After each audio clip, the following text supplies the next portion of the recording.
Last time on Desperate Attune, Bidrohi, once again a free man, went to visit Mumtaz.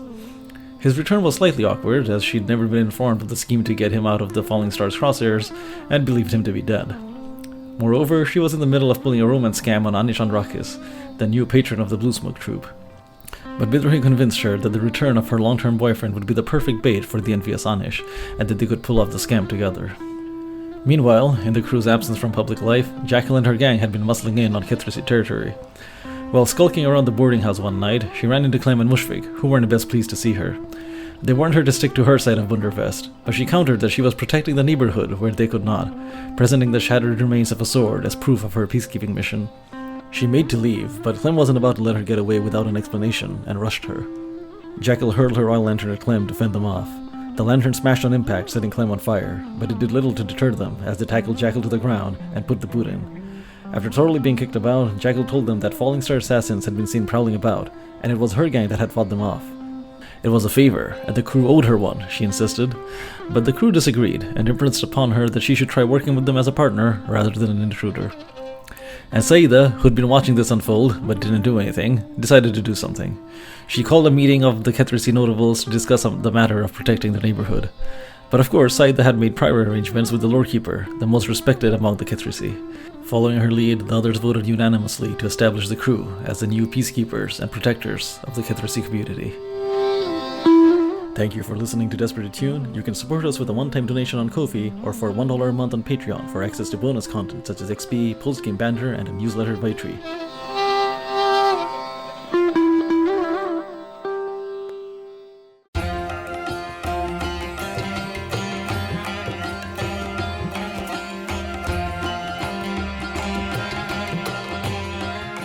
Uduasha City, where the sun is a mirror and the moon a shadow, where dancers cavort in forbidden operas, making love to forgetting and flame, where the wealthy play at war with silver swords and silken sashes, where the people mine the dead heart of a burning star for cannonballs and pipework, and where 1,000 secrets hide in a forest of paper and ink.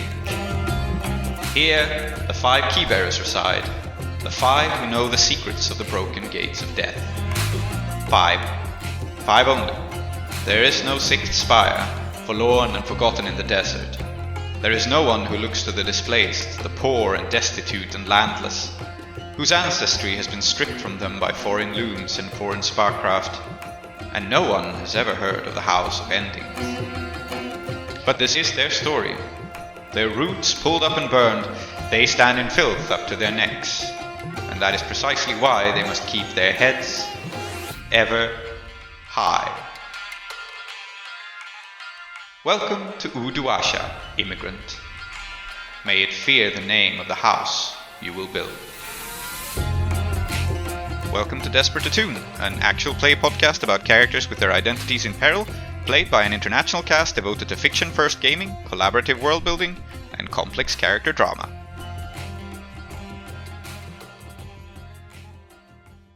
Okay. Absolutely. So that was Saeeda's first downtime action, which is to hold a rousing speech and appoint herself the cops. Lovely. Yes. What's your second action? I actually, my dad's just rung me, so someone else should do another action and come back. Okay, we haven't done Mushfiq. Yes. Do you will you be able to breeze through your downtime actions, or do you have long scenes like everyone else? No, I do not have long scenes because I have 2 very quick and obvious things to do. First of all, Mushfiq is very stressed, so I think I just need to indulge some vice to deal with that. Mm-hmm. So I can just do that real quick. Mm-hmm. Yeah, so heading to Sundari Tandoori, excellent. Let's see how it goes. And if you overindulge, I have an idea, but you probably won't because you have a lot of stress. I probably won't because, I'm fully stressed. Okay. I guess 4. That's. Do you want to do it again? Yeah. Do you want to indulge? I'll have 6 stress to spare, which I think is fine. Or is it? And so, because right now I have 5 stress left, and I could overindulge. And I You have could 6 overindulge, stress. but I only think on a it's 6. interesting if you do overindulge, though. And it's always nice to have more stress to play with. So Yeah, that's true. as I keep reiterating, like this is a trying to go for character longevity is Okay. a Yeah. good Yeah. thing. Yeah. Okay. I guess Mushfiq's in there, like Mhm. eating a lot of food. okay, So, yeah. let's okay. see another indulge vice roll. And if it's a 6, Yeah. no, it's a 1. So much for that. Okay. Okay, well, you're still quite stressed out. Did we lose someone? Yeah. She'll be back. Mhm. The other thing I needed to do, I guess, maybe I can spend a coin for this because I think that makes sense. Is I have to repair my prosthetic arm hookshot. Ah, yes. Yes. Very good. So, the question for that, I guess, is: do you go to its creator, who is Miraz from season 1? Miraz from season 1 is right here. Yeah. I mean, who else would know how to fix it? I don't. His only engineer we know. Uh-huh. Okay, Yeah. Klow, are you up for reprising Miraz since you played him Yeah. in season 1? Short scene, right? Yeah, short scene. Yeah, Yeah. okay. So just to clarify for listeners who have not listened to season 1, Miraz was Klow's character in season 1 and also the person who designed Mushfiq's prosthetic arm. So this is why Klow is playing this role. Proceed. Yeah, I think the context here, like if people want it, is that in season 1, the temple did help the Khadga refugees with the spot of trouble, so that's how they know each other. Yeah, it also killed Ramu, so there's Well, definitely I a mean- contentious relationship. But yes. Okay. There's 2 ways we can do this. Either Miraz has a workshop now that you go to, or Miraz does kind of like goes around the city every now and then and kind of does repair work and so on that he can help with at districts. Would you like him to come to you, or would you rather go to him? I mean, I don't think it makes a difference. I guess it does make more sense for Mushfiq to go there, right? I don't think Mushfiq is waiting around for someone to come and fix his arm. Okay. This is definitely going to be interesting for later, but I think we just really quickly just color this. And maybe Mushfiq doesn't even care, so it makes sense that we aren't dwelling on it. In Golampit, there's a gigantic new factory / warehouse that is you've heard rumors that there's going to be some sort of gigantic airship being built here. They've been building this for years, and there's been no sign of it since.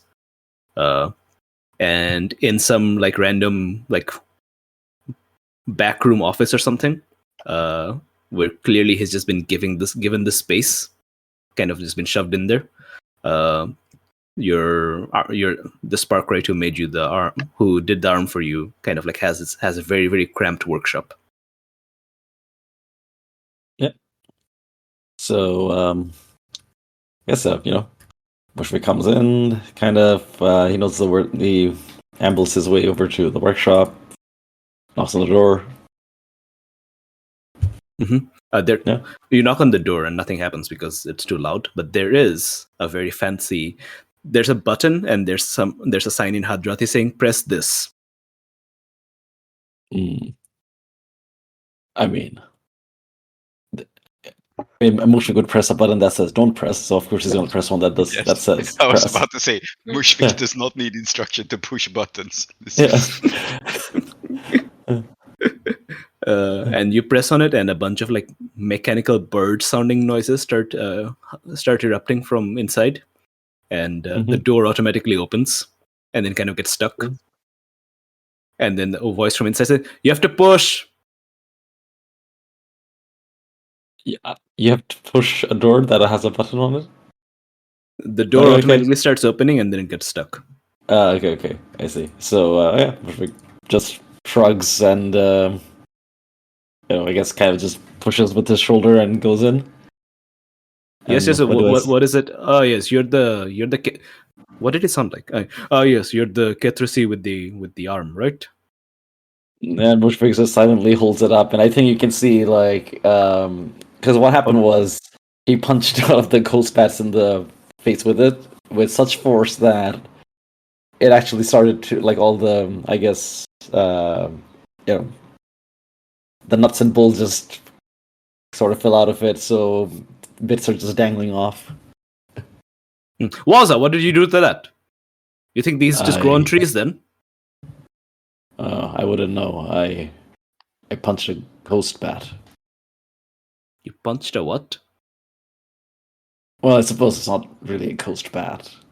Ghost spider bat? Have you had this thing disinfected before you brought it in? Would I mean, I charged my arm up with electroplasm. That would do the thing, wouldn't it? My wife is very pregnant. Okay.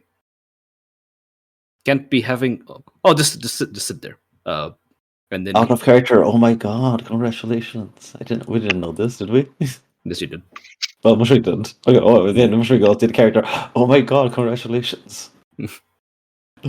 And then he kind of he stops for a minute, and then he kind of like gives a little smile and says, thank you very much. Here, put your arm in this." And then he just gives you a tub of solvent. All right. Just like that. I mean, it's kind of pretty sure it's kind of awkward for Mushfiq to just dip his, kind of just lean down and dip it into. I assume it's what, a bucket. Yeah, it's a tub full of alcohols. Yes. Smells bad. So it's Go on, then. like it's supposed to smell like this, is it? Of course, it's supposed to smell like this. Yeah. Sorry, you're the expert. So, how bad is it, Doc? I don't know. You tell me out of character. How bad is it? Sounds like it needs to be completely replaced, no? It's a 4 o'clock. So okay, it's yeah, 4 the consequence of needing to completely replace it was actually resisted, so it's just the hook shot that's broken. Everything else works. So. I think he kind of like takes out a bunch of his artificer's tools and like starts like idly tapping his teeth with one. And he just looks at it, and then he kind of like tells you to hold it up, and he's kind of like peers at it, still tapping his teeth. And then he kind of like takes out a panel, kind of like goes in there for a bit, and then he says, "It's not very. It's definitely not very good. You don't have to replace the whole thing, but well, I have to see what I can do." So I think you should make the roll. all right. This is a recovery, right? It's actually maybe It's a it long-term makes sense project. for Miraz to make the roll somehow. Or no, that Yeah, doesn't but make that sense. makes because no you're not- very funny to make Yeah. Miraz make the roll, but I don't think it makes sense. I know. I mean, On like, the or other whatever hand- Miraz's tinker was. I don't know. Like, I guess what it is. Yeah. Let's frame it it for as the bits. recovery. Recovery with like, I guess that's what it is. Like, Miraz is Yeah. the doctor, the healer here, right? Yeah. So Recovery with a bonus dice for Miraz, so it's 2 dice because Healing. it's tier. So ooh, how nice. it is a So separate it's healing clock 2 though, and the 2. from your regular one. Okay. So Yeah. it's 1 tick. You can spend the coin to roll again if you want. I don't have. I mean, I guess I could spend from my stash, right? Yeah, or from You the could- crew rep. Yeah, you can spend rep. Okay. I think Where's the rep crew? actually makes sense here because it's a favor being called in. So Yeah. Okay. I'll spend 1 rep. okay, someone remove 1 rep. I can't do it I for did whatever it. reason. I Okay, did cool. it. Yeah. Mhm. Excellent. Yeah, Let's see this roll again. If it's a 6, it'll be fixed. If it's anything else, there'll be some work left. It's a 3 and a 1. Okay, so So it's 2 what are you ticks, doing, halfway man? fixed. So what happens is that he kind of leans in, and then he kind of like opens kind of like removes like, I don't know, sort of like little spindly column thing from inside, and as soon as he does, he kind of like yelps as a tiny little ghost emerges. Mhm. A tiny little ghost emerges, and then he kind of like I guess he just reflexively tries to swat it, and then he kind of like chases the ghost around in the workshop, and he says, "What are you doing? Just grab it!" What do you mean grab it? Yes, of course. This right. Yes. And then he just I don't know, gets some electroplasm and just swats it with like an electroplasmic tennis racket. And it flies out the window, and we hear it as it's sucked into the well, destroyed by holy fire. It's like one of those mosquito bats. Do you have them Yes. in the Yeah. paw prints? Yes, yes, I'm familiar Yes, with that's what mosquito it is. bats. Yes. Mhm. Mm-hmm. And Yes. then I just why am I saying I've reverted back to Miraz. Uh-huh. Miraz kind of looks at this thing, looks at the arm, and then he says, "Come back. You have to. Okay, tell you what. This thing is almost entirely fucked, Mhm. but we can repair it. However, I have I have a meeting to run to, so I can't help you today.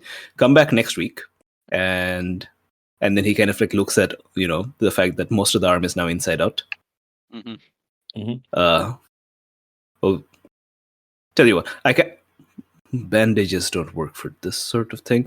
We can keep keep my progress, as it were. And then he kind of like says, "Now put your arm in this thing," and then there's a tub of heated wax. Yeah, Oh, okay. Neat. right. So it'll be wax covered to preserve it until you can continue working on it. Mhm. Yeah. And Makes sense. which makes your arm much heavier. I mean, you can punch someone real good with this now, or club Okay. someone real good with it now. Yeah. Mhm. Yep. Yeah, and I guess that's your appointment. Okay. Right. I've got something else. Uh-huh. While I'm here. Yeah. Say, buddy, since I'm here, I mean, the hookshot's been treating me fine and all. Don't get me wrong, but I was wondering if you might be able to do something even more fun. Right? I mean, the trouble is, like, right now, when I charge it up with electroplasm, I have to punch things, and then, well, this happens. I think you could fit it to fire something out instead. Charge it. Electroplasmic dart gun. I like it. Mhm. Or And just like a blast of electroplasm, yeah. like yeah. I think he sits back down behind his desk, steeples his fingers, looks at you, and saying, "Are you proposing? Are you asking my help to turn your arm into a weapon, an electroplasmic weapon?" Mushfiq will try to do the glint and go, buddy, I'm already all weapon. Wow. And then he Great just looks line. at you, and then he just looks at you for a long time, and then he says, "Well, we can keep going. We can keep going further and further."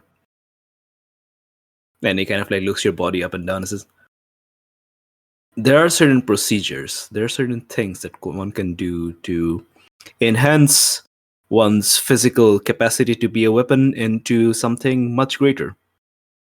It's possible. We can start with that arm. We can upgrade, and if you want, we can tell you what." And then he kind of leans back. "In truth, despite my meeting with my father-in-law, I've been having a little bit of trouble finding enough things to keep me occupied here. The sort of thing that you're asking for, you can't afford, but I'm willing to work for free. If you are willing to help me see how far we can push this, how far we can push you physically and structurally." So he's proposing to turn you into a cyborg. Mhm. I think I'll do that. I think I just Well, we want can the see- cool electroplasm gun. Yeah, you aren't just going to, go under and emerge entirely robot. He's just saying that, he'll work for reduced rates and so on if you're willing to be a science experiment, and you can consent to each step as it goes. Hmm. Also, I completely forgot how he speaks. This wasn't how he speaks. I think this is how he speaks. No, I forget. It's hard to remember how characters speak. Yeah, that's slow. I think it's fine. Miraz has changed over time. That stuff happens. Yeah. Anyway, does Mushfiq want to be Robocop or not?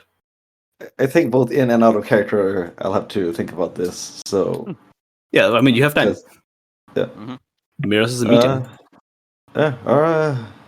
Interesting proposal. Do you want to turn me into a machine?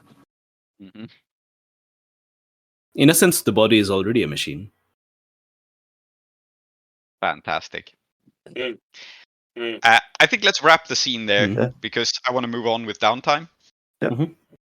I think it's, because Mushfiq needs to think about it anyway, I think it's a perfect line to close on. Mm. And we still have one of Saeeda's downtime actions, then I think we're done with downtime, and then I'm going to throw Yes. shit at you.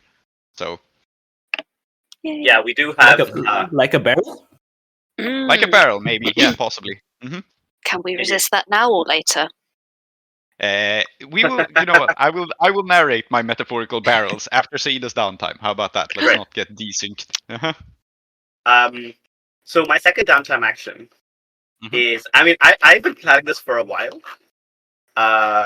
which is that I have a project on my sheet called Mango Mango Mango, and Oh yes, of course. I ticked that, but I'm happy to untick it if you feel that it's No, not actually it has appropriate. one tick. It has one tick. It's fine. I basically want to make mangoes my new vice. Okay. And I want to work on this project to find a mango vice purveyor. Okay. Oh, I got one for you. I know Is where it- you have a mango Is it vice the purveyor. umpire? Is that The what you're going? umpire. The Uh-huh. umpire, Yeah, yes. indeed. Mhm. I understand that the umpire is an umpire, but Yes. Okay, I actually have an angle possibly for which Shahryar could help you with that, but that is good. That's Uh-huh. really good. yes, because Shahryar he has encountered Clem's weird pet, and he's looking into weird shit. Oh yes, In he Udwasha is now, looking so they're into actually weird shit. Mhm. Yes, this is what I want. Mhm. Yeah. So you know what? Yes, I am going to get in touch with Shahryar, and Shahryar knows, of course, Mhm. that I am.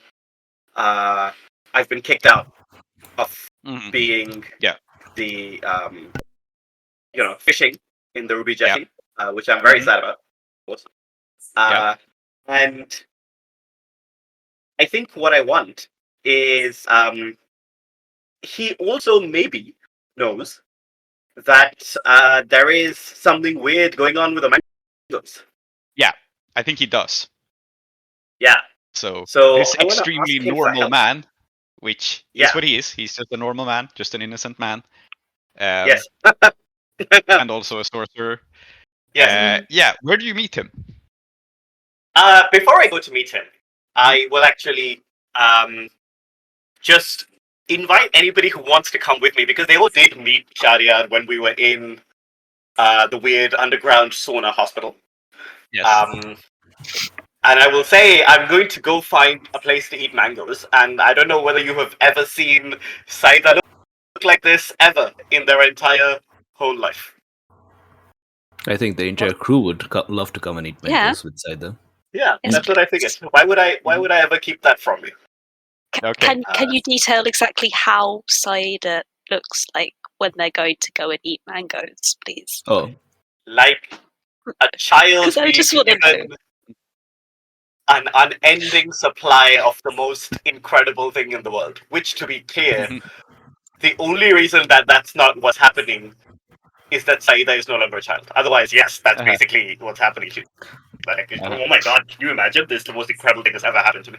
Mhm. And my friend says he knows someone, which is the best way to get mangoes, is my friend says he knows a guy. Yeah. A mango Uh-huh. guy. Okay. Yes. So I know, I will I know frame exactly this how is- you're looking, yeah. and I will So post this let's image frame now. this. We will get to how you're looking. How I will frame this is you can make the roll, and if you roll a 6 and finish the clock, I guess you just get to meet the Empire. So I think we'll define like how good is Shahriyar's contact.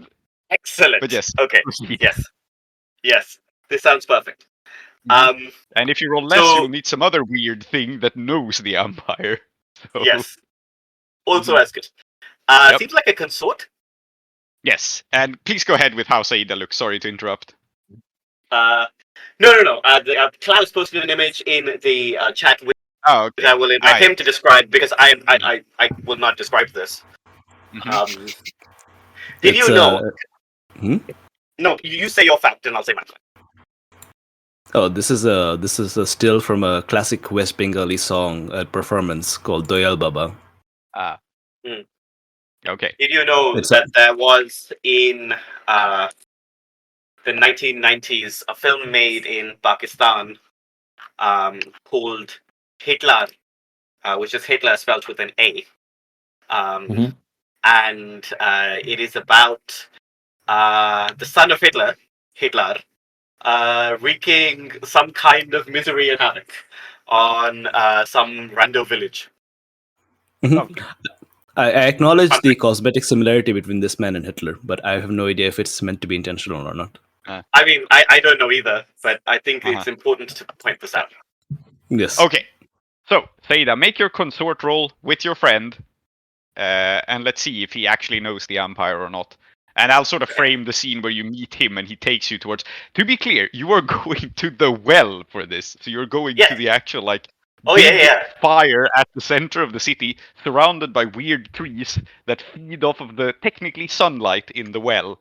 So Yes. this is where the choicest mangoes are grown because they ripen in the actual sun, which is an extreme rarity in the Shattered Isles because most people don't have Yes, suns in their basement. Correct. Uduasha is kind of spoiled in that sense. Yeah. Also, it's important to keep your sons out in the open where they can get enough vitamin D. Yes. Yeah, so it's Of consort. course. I get one bonus die because he's my friend, so I have one die. Saeed is actually really bad at just consorting, as you can imagine. Mhm. Yes. And it's a 1. It's a 1. Okay. Yes. So you advance this project, and I think we see Shahryar. So the rest of the crew is coming with you. Yeah. Yes. Mm. And he says, "Right, I'm I'm afraid I don't know the cultivator, but I do know a vendor of sorts. Actually, a person with whom there might be some mutual interest. Clementine, I believe it was," he says, looking over at who is the person who started him off on this investigating weird shit. Yes. It's me, Clementine. Uh, Another fruit name. yes. Yes, that is true. Is your friend coming along? Because If you'll have me. I think I would. I believe I found someone who, besides being a fruit vendor, might know a little bit about your desert misadventures, and I'd be interested in connecting you. Mhm. I must warn you, everyone who comes along, we are meeting a very dangerous individual.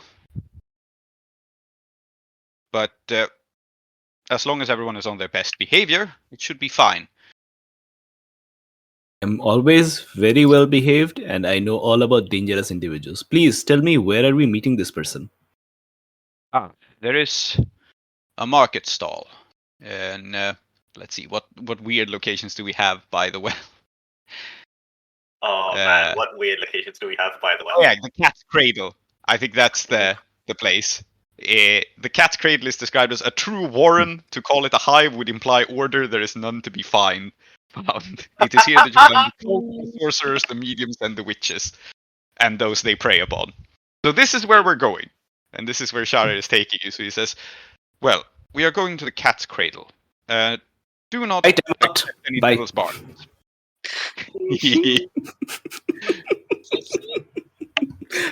You guys have fun. I'm going. Oh, is Bidrohi not coming with us? Bidrohi's gonna No. miss out. That's all I'm saying. Yeah. Good. That's the point. He intends to miss out. Yes, the Cat's Cradle is fucking weird. I mean, this is known as a fucking weird part of Uduasha. One does not but go I mean- there without very good reason. I can at least hope that Mushfiq will come, given that it's basically the only place you can get mangoes. Yeah, of course.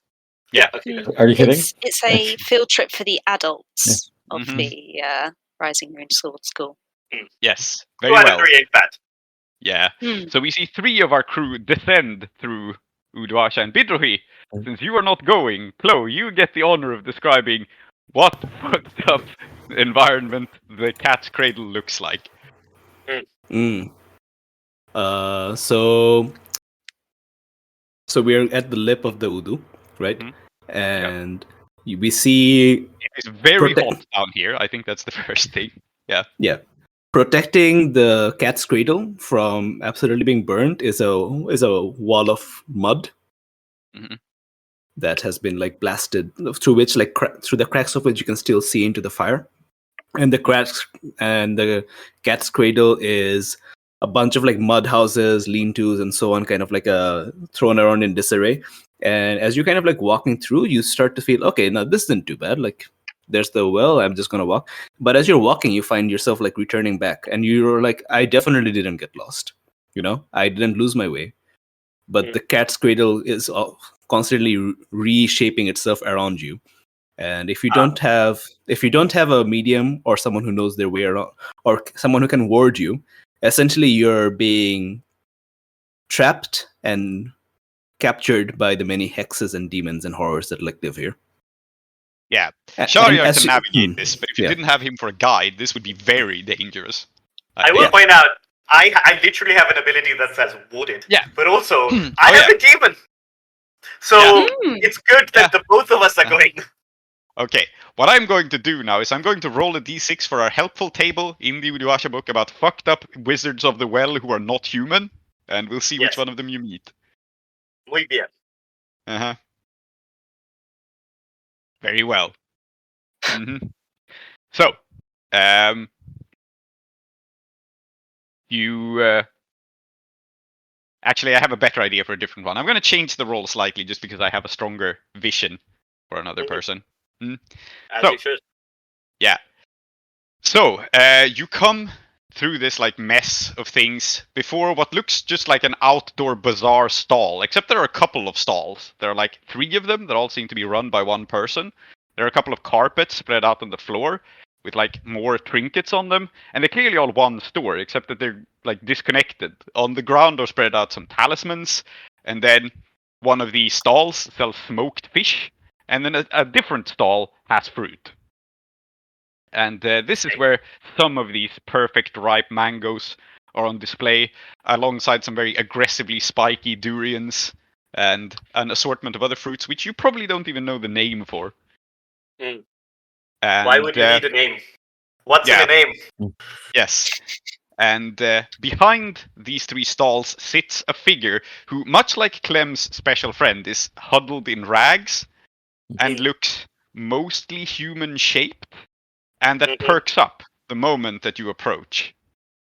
Mm. And Why are we calling it Clem's special friend? yeah. Don't like this. This sounds wrong. Yes. It Well, I should, don't know what else because your to special call friend it. is wrong. Yes. No.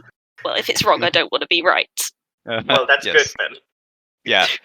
And a rasping voice calls out, and you hear, "Are you back to buy, procure things?" And it shuffles and rises up unsteadily, as if its limbs were not completely right. It like stumbles to its feet. And the reason for this becomes evident because it doesn't have legs, it has more arms. Like it stands on a pair of hands. I hate this.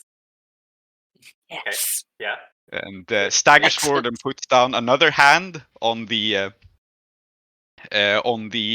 counter to steady itself. You still don't really see a face under the hood, but you see more hands.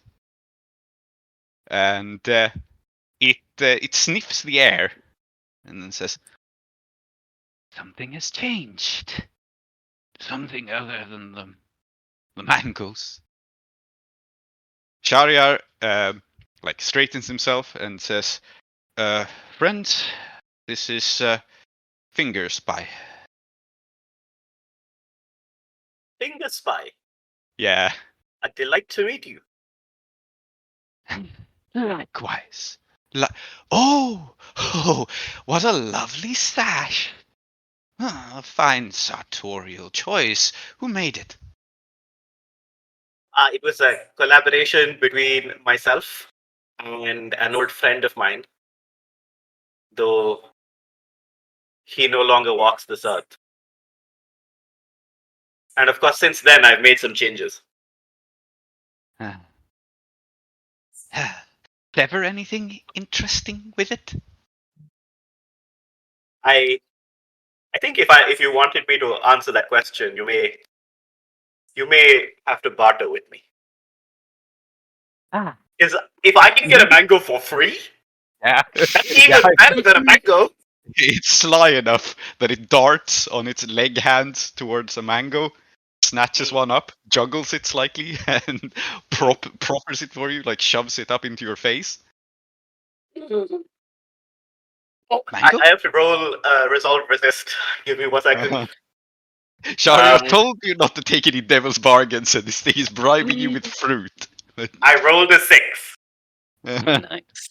So Good. what I'm gonna do, I think, unless I crit, it's impossible for me not to take the mango. I know Shadia said don't do it, but on the other hand, this is mango. Yeah. So I take the mango in my hand, and then I will say, for the last year, I have been severing a single stream of water at the same place at the same time in order to consecrate it to my god. Mm-hmm. Does that count Finger- as interesting? Yeah. Fingerspy makes a noise at you mention of this, and it's almost an orgasmic noise. It's almost as if it takes visceral pleasure in hearing you talk about this. Good. It should. It Yeah. should. And Yeah. there's a groan, and it steadies itself against the counter once more. Yes, Klow? I was just going to say that I am really hoping that Clem and Mushfiq are enjoying this sight. Mm-hmm. I hope that they're having a great time. Yes. Yeah. They are. Yeah. It turns towards Shariar as it hands over the mango to Saeeda, and it says, "You are here for 2 reasons. One, we wish to know who procures you these fine mangoes, and 2, there is someone I wish for you to meet," he says, and he looks over at Clem, and I don't know, I think Clem, you will have to handle the introduction of your friend, the professor, who is very shy. My very shy friend, the professor, yes. Yes. Yes. I'm not going to make a deal with you, though. That's not what I'm here for. I met someone who looks a lot like you out in the Deathlands. Tell me, what do you remember of the old city? Many things, so many memories of the old city. Of course, they're not mine, precisely. But they're real, I can guarantee that. I stole them myself.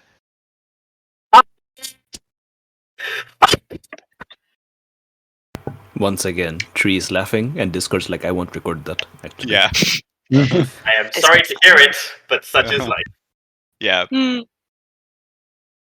If you won't bargain, I can't sell them to you, but I have many. Shall I fetch the catalogue? Can't hurt to look. Sure, Can't, go ahead. can't hurt. It staggers backwards, ambles away, and takes out a very ratty old book that looks like someone's journal, which it may even be, except that it's clearly spliced together from different books. There's like pages in one set of handwriting, then in another. There's like pages made of different material, all grafted together into some sort of like Frankenstein of a book. And it does not even put this book down for you to like read it. It holds it up, unwilling to let it go, and pages through it. And there are indeed in it, there are like sketches from half-remembered dreams. There's text in dead languages, as well as some mixed with modern Hadrati, which it pages to, which mostly detail having memories and flashbacks of the old city, and seems to be, yeah, a collection of journals. It says, "This is just the catalogue. I have the actual memories. If you please." Oh, I love you so much. I want to take you and keep you in my pocket so that you can give me memory. Oh my god, I just want memory. Mangoes. No, I just want mangoes, actually. I don't give a shit about memories. But yeah, go on. Yes. Yeah, is Saeeda eating the mango? No, I'm not yet eating the mango because I rolled a 6. Mm-hmm. Not yet. You're savoring it. You're smelling it. Yep. Yes. Mm-hmm. that is what you do with a mango. Mhm. I think Clem leans forward. Like, and how much would it cost? And here we get into the abstract costs of things with these things. But I think it says, well, either a little work for me, but if you trade in memories, you remember Severos. Would you like not to? Yeah. And No, yeah. you can't have that, I'm afraid. Thought so. Too proud, this one. And if I reach out to steal, you will sever things. Oh, you will sever things. It staggers backwards, and yeah, I think if you don't want to direct trade with it, how we'll frame this is either a score or a long-term project. So let's zoom out here.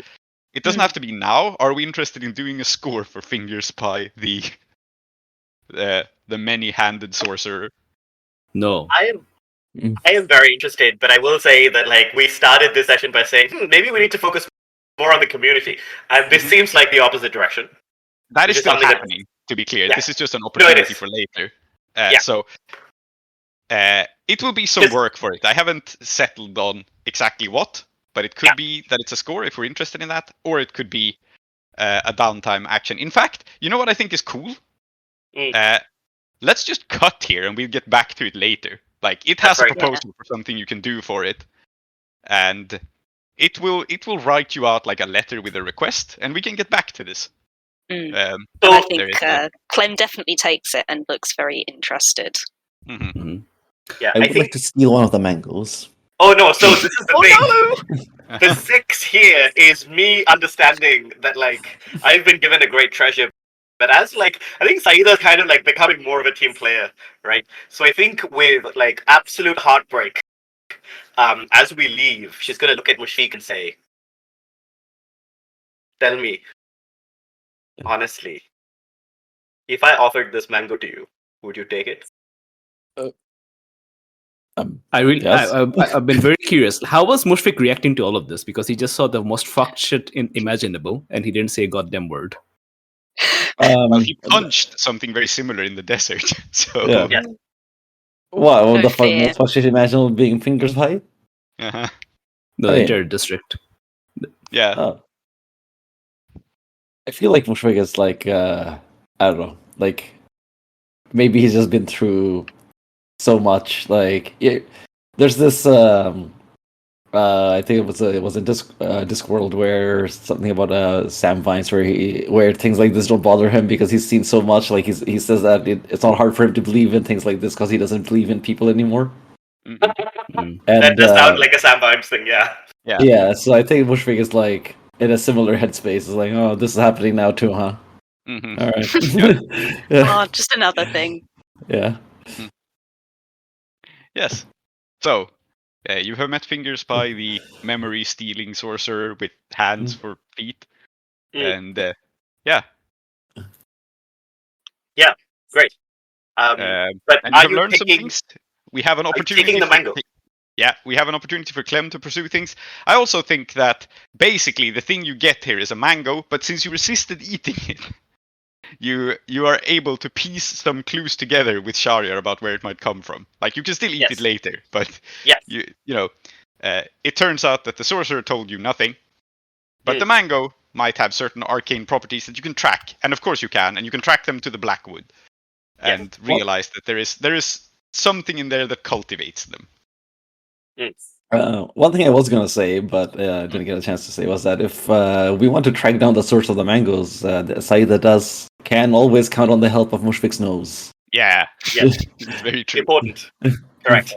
But yeah, I think what I'm curious about is, because I'm offering you the mango, but what I'm interested in is that you can definitely see on Saeeda's face the naked, absolutely unhinged attachment that they have to this mango, and the fact that they are willing to offer it to you is I mean, oh my god.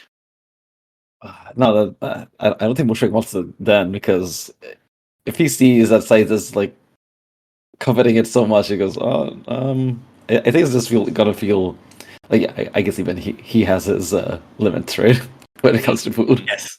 Yeah. Interesting. Yeah. So I think I draw. I see you do this, and then I struggle with myself. But again, it wasn't a crit. And as we walk back, I offered. You didn't want it. This is very rude, but I'm not going to offer it to Clem because Clem had an opportunity to have a mango, and Clem was like, "No, I don't want to buy one." So I presume that means that Clem's not interested.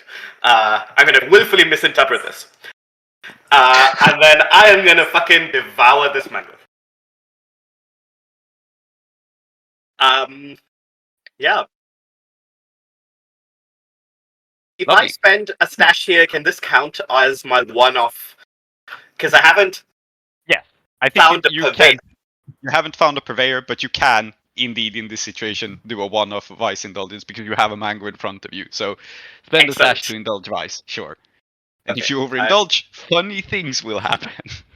So- As they should, which they have, because I rolled a 4, and I only had 2 stress. Okay, so you do overindulge, in fact. Fantastic. Let me just look up what normally happens when you overindulge. You have like lost in vice, you have heat. What are the other things you usually have? Tapped. Tapped, yeah. And additional trouble. So rolling another entanglement. Yeah, I think it's additional trouble in this case. Yes, And the additional trouble will simply be the attention of the umpire. You're still looking for it, Good. but it's like a... Yes, it will know that I'm looking for it. Yeah. A worthy Mhm. opponent. Yep. Tell me, do I gain any weird memories from having eaten this mango? No, the mangoes are just incidental to Fingers by Lovely. business. Okay, great. Then I think that I'm happy to speak to Shadiat as we move about the mango and where it comes from. But the second that it seems like we've understood everything we can, I am consuming the stem. Yes. Good. And we now have additional demonic notice. So Fantastic. this is well. Fantastic. Well, Yeah. Fantastic. I'm not gonna lie, it is wild to me that my genuine unhinged relationship with mangoes has just passed on fully to this character. This character, otherwise, unhinged in so many other ways, apparently now is also just obsessed with mangoes. This is actually the most normal thing I would say, though. It's valid.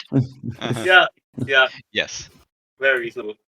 So, I am now going to present you with 2 scores. I will say this up front, and you will have to pick one. I'm sort of hard framing it. All right. Because what is happening is, number 1, Bidrohi will have another meeting with his girlfriend. She's going to show up incognito as the sexy waitress, and we just skimmed past Mushfiq's vice indulgence because of course we did. He paid no attention to the woman serving him being actually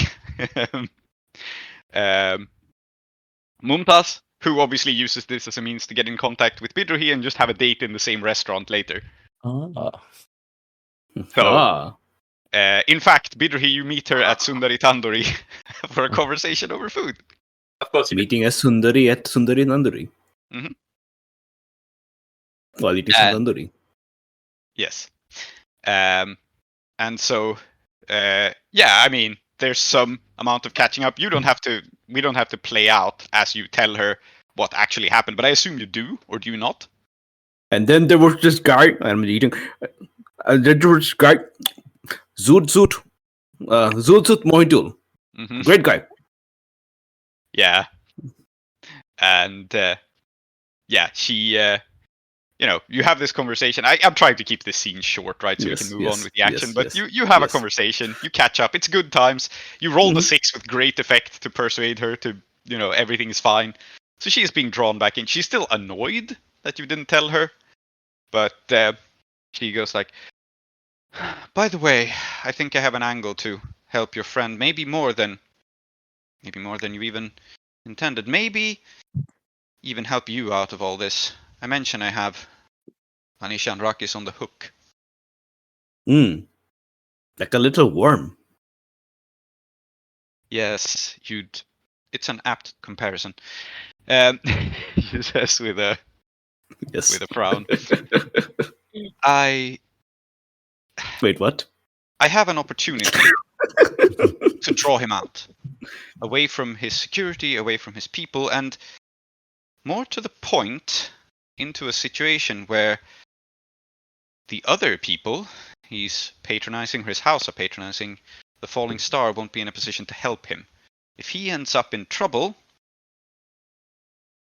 it's possible House Anrakhis will be a little bit upset with the Falling Star. You might be able to do something about that whole situation. He is having a meeting with the Fursan here in Bundervest. I'll be accompanying him as his date. And I think I can arrange things for you, an opportunity to make him see things a little bit differently. Now, I'm still working this guy. I don't want you to kill him, to be clear. But if he's away from security, you might be able to scare him. No, I can be very scary. Some people don't think so, but I can be very scary. I can be very... yes. Okay. But what's your angle? Like, you know, we've been catching up, and it's really cool. It's really funny, the Cherubino story. That was really good. But still don't entirely understand what your angle is with this Anish Anrakhis guy. Well, for me, I'm just after his money. But for you, he's connected to an awful lot of people who want you dead, and I want to do something about that. Okay? I love that. I love that. That's really cool. It sounds like this is a win-win-win-win-win for everyone. Even Tumdurji.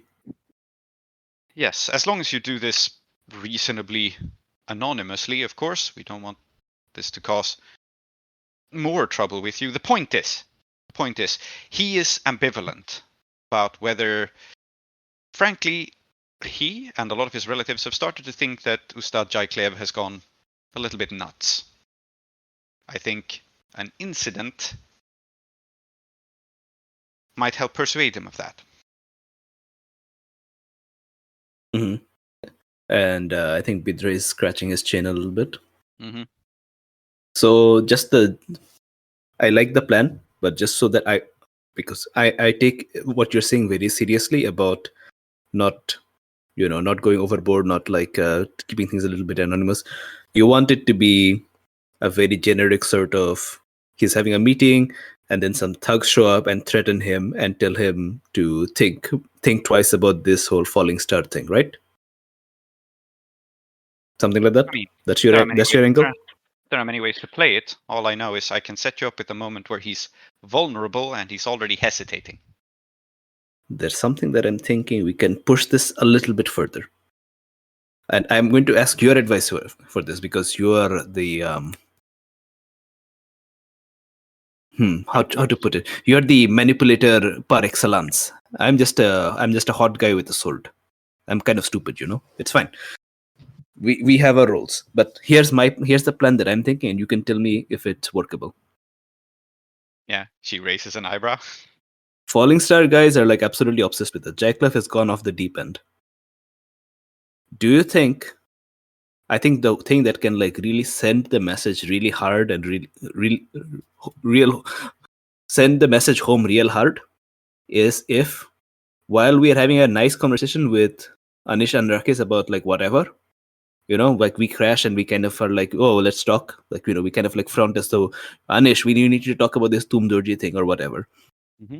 We arrange it such that the Falling Star School do an ambush on us right then and there, which is like really stupid of them. Perfect. Yes. I like it. And this is how we can get the Anrakhis family to sponsor us instead as the Colosseum fighters. Yes, very good. Mm-hmm. Excellent idea, Mumtaz. Thank you very much. Yes. He thinks about this for a moment, and then, she's as ambitious as you. She says, that's the goal. Cheers. Yes. She toasts. And yeah, she has the opportunity to get, he happens to have an appointment in Bundervest because he needs to talk to the Fursan, which means he needs to go there, which means she can arrange things.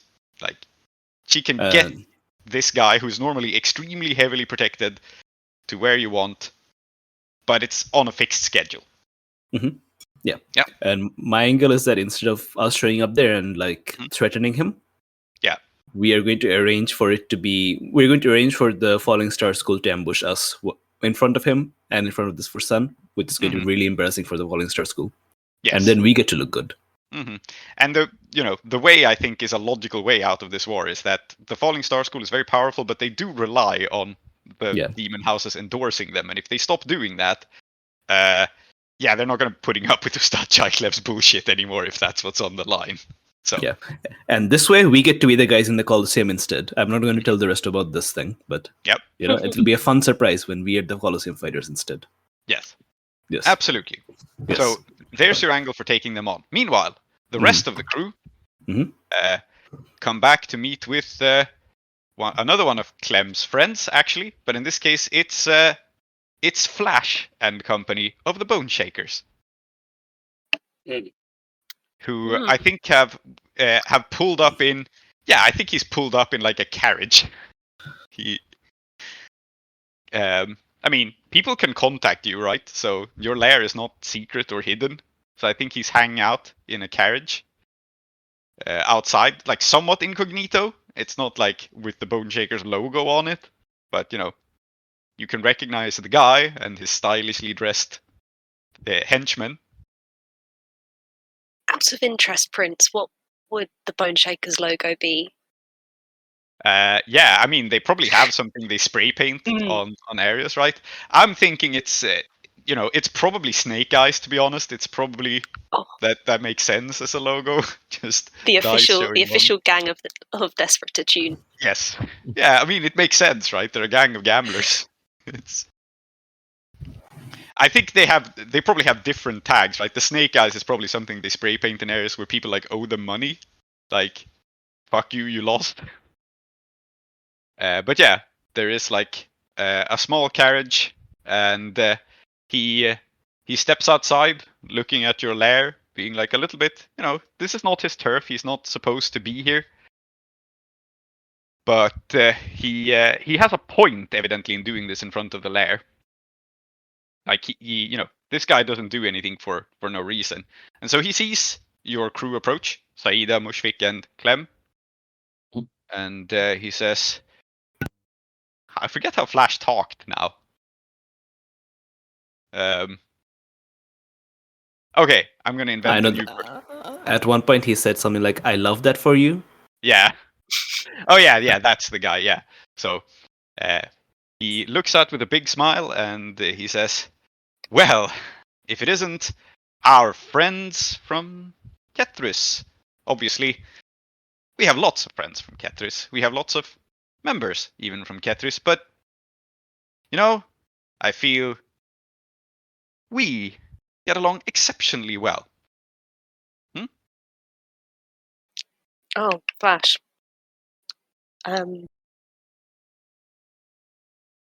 And again, would you like to come in clear for tea? Clear he does this in public. Tea? I would love that for me.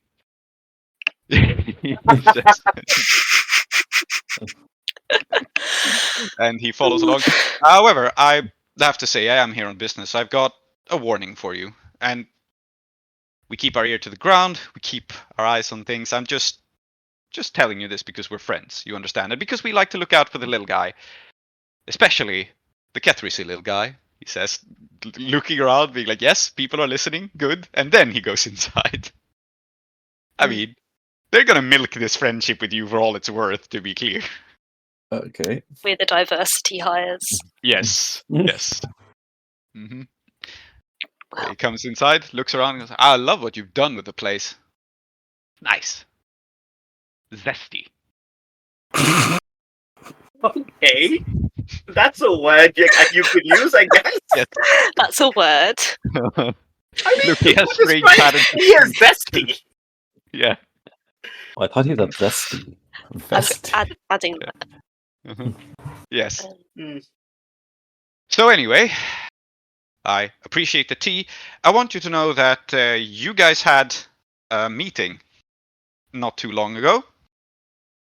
And our mutual acquaintances, a certain Brotherhood of Bakers, found out about the whole affair. Yeah, they're not happy about your biscuit man apparently having gotten involved in some sort of protection racket now too. I don't really know the details.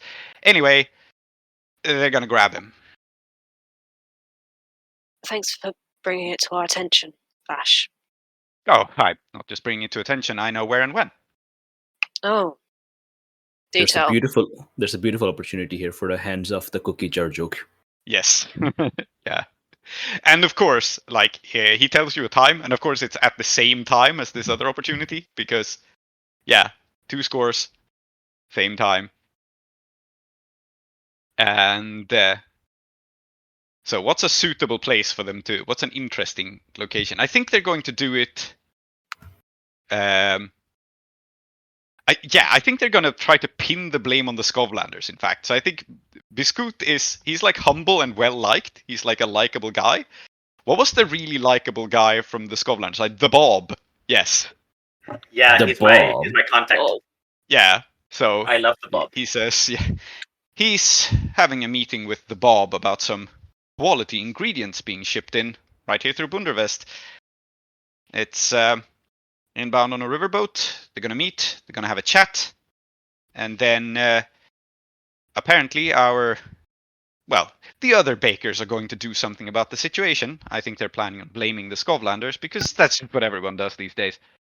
It's what's the word? Gosh. I hate gosh things. Yeah. My headcanon for Flash now is that he just has like word and phrase of the day toilet paper or something where he just comes across words and phrases he works into his speech. I love this guy. I hate the word zesty on toilet paper. I just don't like the word zesty on toilet paper. Yeah, that's Yeah, I was true. gonna say, That's until you said it out loud, it had not struck me that it definitely exists. Like, word of the day toilet paper must exist, but I hate that I know this. Yes. I love him. Flash is great. Let's Yes. have a Flash in every scene. Good. This guy is fantastic. Yeah. So anyway, he takes a seat, sips the tea, and says, "Of course, now we could do something about this, but it's also come to our attention that you guys take turf seriously, and we wouldn't dare to intrude." He says, and just sips his tea, go like, "Yeah, we have our ear to the ground. We heard about that." So yeah. Of course, we wouldn't. We've had such a pleasant relationship so far. Flash, I'd never do something like that to you. Thank you. That's really magnanimous of you. More tea? Would love some. Yes. He looks down and goes, I love the tannins. Yeah. I see. Is that another word of the day? Yes. Okay. I think that's basically the scene. I've like introduced some Yeah. things for you in the direction of what we're gonna do, right? One of them is dealing more directly with your war. The other one is the consequence of the devil's bargain Saeeda took, which is you appointed yourself as cops, you took the devil's bargain that Biscoot is gonna be in trouble. So now this is your responsibility. Yeah. How much do we care about Biscuit? Yeah, maybe not. Just saying. I mean, I think Clem would be angling for, and it says Flash can read your mind, right? And I think Flash would see clearly and blazoned, like, fuck it, why do I care Yeah. about this guy? Yeah, Like, absolutely. well, we can turn this to our advantage. We get back. He can rescue him. Some sort of daring thing. Bidrohi would be interested in that. Yeah, I think Flash just goes like, however you want to handle it is, of course, up to you. It's your turf. And he's playing multiple angles here, to be clear. He's also planting this like, this is your turf, but also you're allied with us, which means that if we have problems on your turf, you're going to deal with that too. And that's sort of the subtext of what he's saying. But in this case, the trouble happens to be mutual because it involves their rivals hitting one of your friends, so... Yeah. I think that's the scene, basically. I think Flash has said what he wants to say. He wants to establish this thing of like, okay, you are our Ketrisy problem solvers now. We good with that? Cool? Cool. Great. I have a table question. Yeah. So, what do we do for the rest of this session that will set us up for whenever we next meet? I think we pick a score but don't prep for it. And then we I think wrap. that sounds good. I think Maybe that's good we also can- because I am ill. I don't know how Salty is just powering through, by the way. A+. Incredible. I've had 7 games this week. No, Oh, that's wow. a lie. I had 6. You know, that's it. That silence is what I wanted you to do. Yes. I I'm will not God's comment on specialist this. little soldier. Yes. The youth have way more energy than the people who are not the youth. Is And this Is kind Salty of the youth? revolutionary insight? I'm decrying Salty as the youth, Okay. and I am declaring to all those who listen and heed that they should be aware that Salty is the youth. All right. Uh-huh. Well, I still think I'm the youth, and I also think that people who are younger than me are wrong. So, Great. Anywho. Yeah, let's make it a bit of a shorter session then. I think what makes sense here is to just out of character talk about what we want to do, which one of these opportunities we want to pursue. It is absolutely okay for you to just see Biscoot kidnapped, although I will point out here, you just that would be appointed bad. yourself the cops, and the sneaky thing that Flash has done is he turned up and very publicly went like, "Hello, I have a warning about a thing that is about to occur." So, Okay. Here's what we're doing next session. Mhm. Next session, we're doing both these things. Of course, Oh. of course, you're doing together. both things. Somehow. Yes. Yeah. Okay. Listen, our plan for the Anish Anrakhis thing is just show up, kind of interrupt his meeting, and then get ambushed by Falling Star Swords people. Mhm. How hard can that be? Yep. Okay, Me- so you're going to be ambushed by Falling Star Swords people instead of Biscoot? No. Yeah? So 2 people can go do that. I can go do that. Yeah. The rest of the gang can defend Biscuit. How hard can that be? Okay.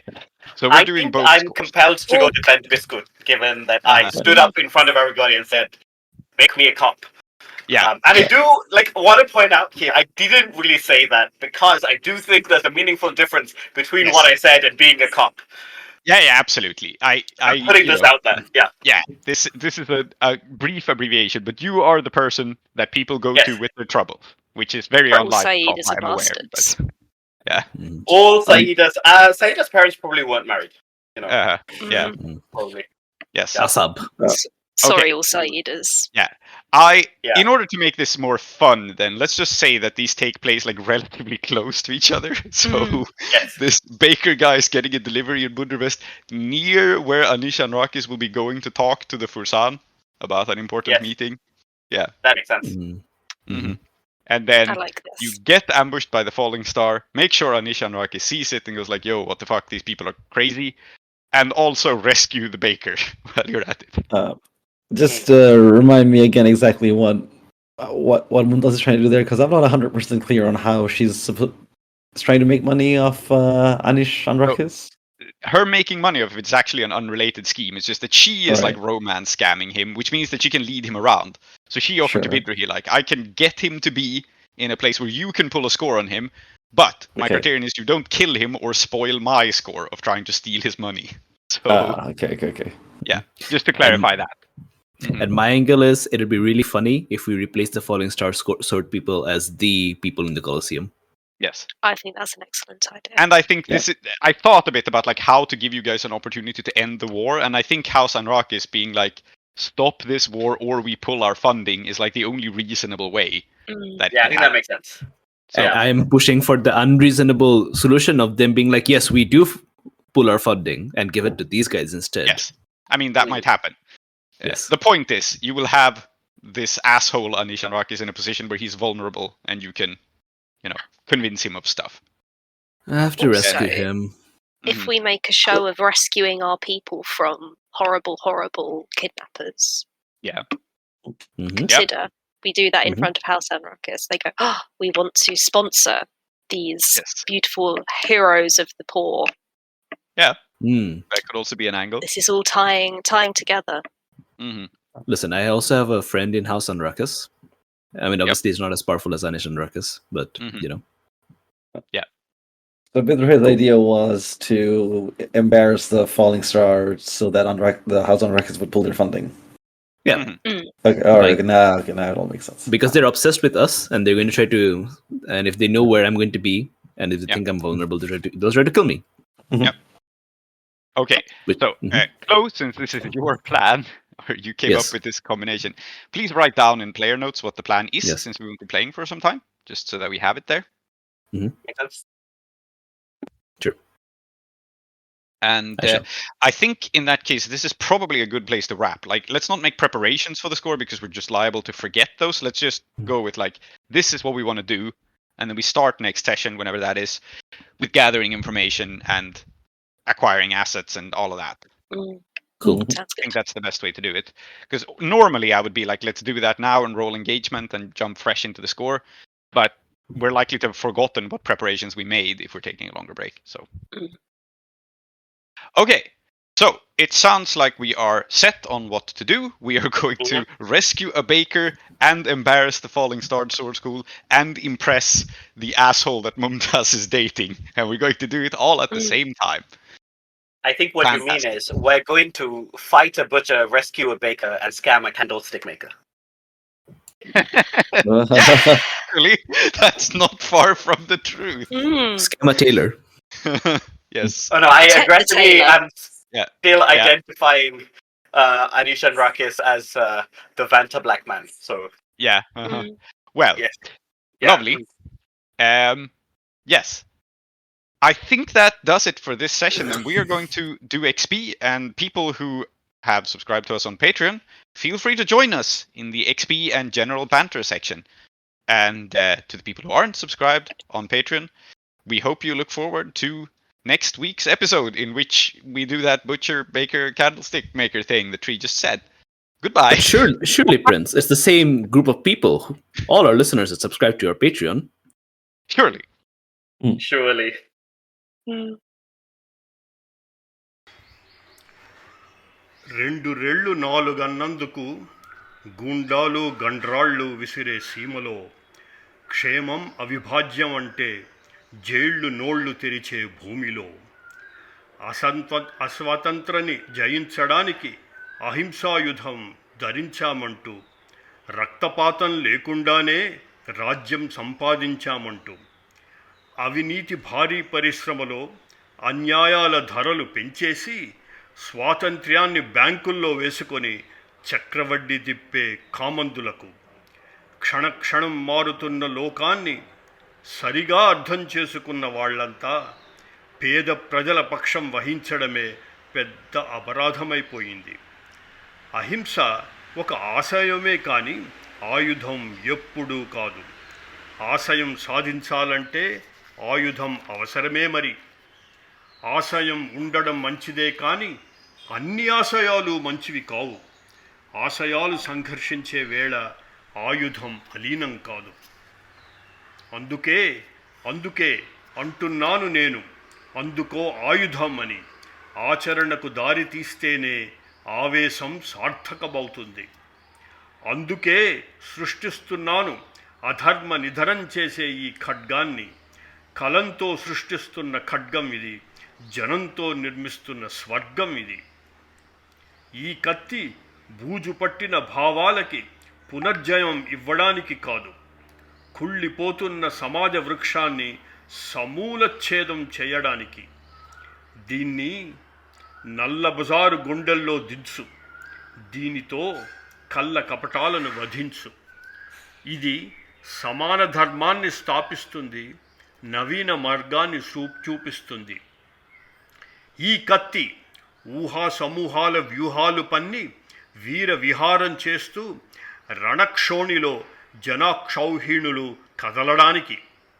అందుకే రాస్తున్నానొక గీతి, చేస్తున్నానొక హేతి.